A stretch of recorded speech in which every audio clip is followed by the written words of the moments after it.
big story that we're bringing for you this Wednesday morning. And I quote, India is standing firm on its trade principles.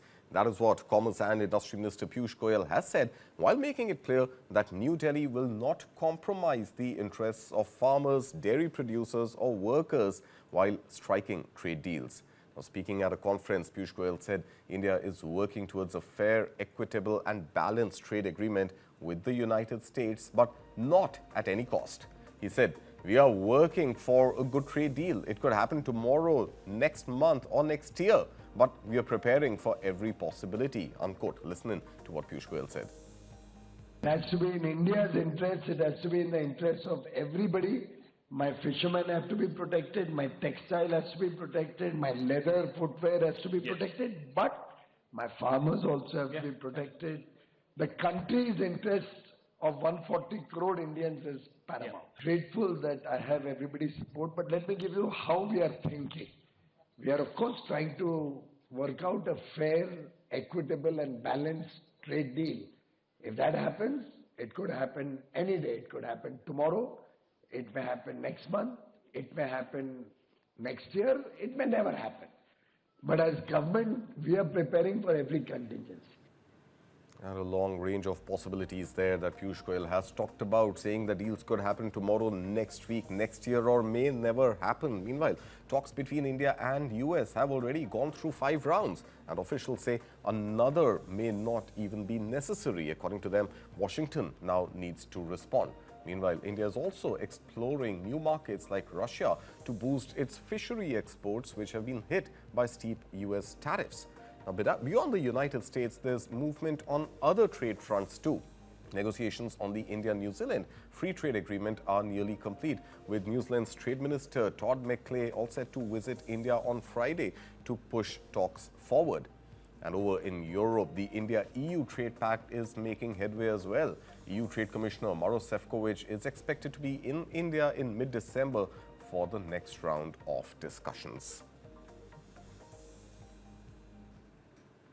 Meanwhile, after months of tariff tensions, US President Donald Trump has said that now Washington and New Delhi are pretty close to sealing a new trade deal, calling it a fair deal for everyone. But how close are India and US in striking that trade deal really? Because this relationship, particularly on trade, has never been an easy one. News9's Krishnakumar explains what's behind this fresh push, what both sides could gain and what's still delaying the deal. Take a look.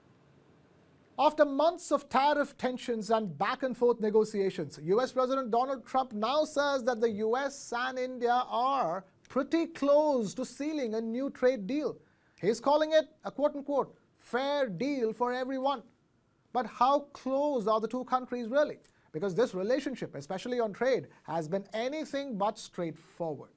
Let's break down what's going on behind those remarks, what both countries stand to gain, and what's still holding things up. At a ceremony in Washington, Trump on the 10th of November said, and I quote here, "We're making a deal with India, much different than we had. They don't love me right now, but they will love us again." And he added, and I quote here again, "We're getting close to a fair deal. We'll bring the tariffs down at some point," unquote.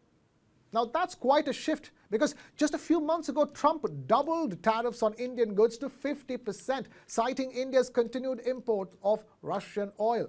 So the question is, what changed? Let's rewind a bit. Back in the month of August, the US slapped higher tariffs on Indian exports, arguing that India was helping fund Russia's war in Ukraine by buying its crude oil at discounted prices. Trump's move was not exactly subtle. Analysts saw it as a pressure tactic. The idea being squeeze India economically until it reduces those energy ties with Moscow. But while India did cut back somewhat, it never fully stopped buying Russian oil. Instead, it defended its purchases as necessary for energy security, especially for a developing economy. So when Trump now says that the tariffs will come down at some point, it suggests that Washington is rethinking that strategy, maybe realizing it's better to bring India back to the table than to push it away. Talks between India and the US have actually been going on for months. Let's take a look at the timeline. February 2025, both sides formally proposed a new bilateral trade agreement aimed at boosting trade from $191 billion to $500 billion by the year 2030. From the months of March to October, 5 rounds of talks took place, with the latest being a virtual meeting on the 23rd of October.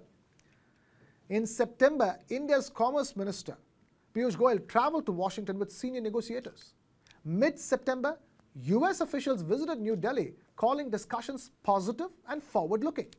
So yes, there is progress, but there are also many sensitive issues, as Indian officials have put it. From tariffs on agricultural goods and technology exports to rules on digital trade and energy. And that's why experts believe a final deal is still some distance away. For the US, it's about rebuilding supply chains and reducing reliance on China. India fits right into that plan. It's one of the fastest growing major economies and a huge consumer market.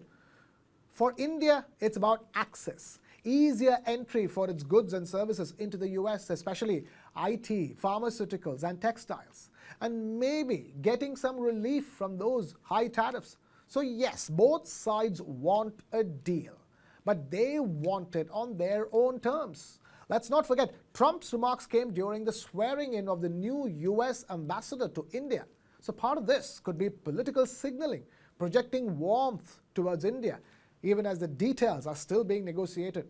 And this is not the first time Trump's comments on India have made headlines. Earlier this year, he called India a quote-unquote dead economy and said that the US did very little business with it, a remark that sparked quite a reaction in New Delhi. But just weeks later, he praised Prime Minister Modi as a great man and a friend.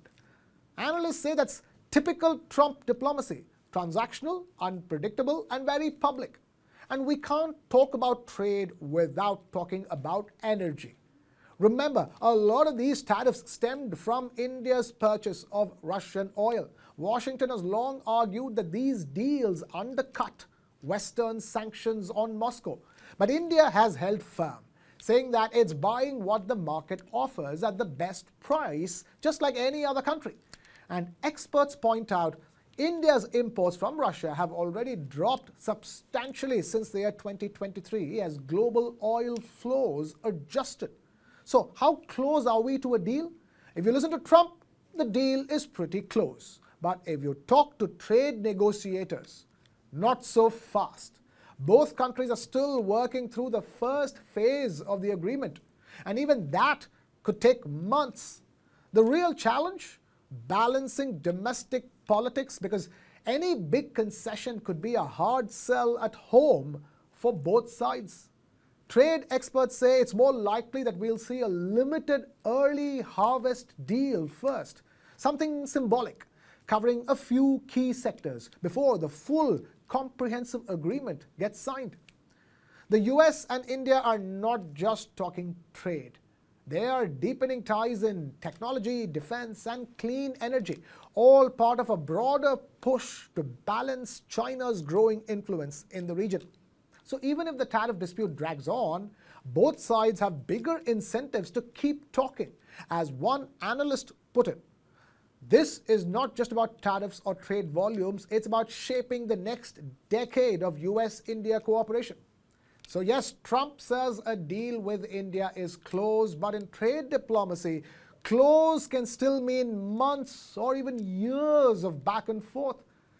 Still, the tone has shifted from confrontation to cautious optimism. And that might be the real takeaway here. Because for Washington and New Delhi, a quote-unquote fair deal may be the start of something bigger than tariffs. It's about trust, strategy, and figuring out how two major economies can work together in a changing world.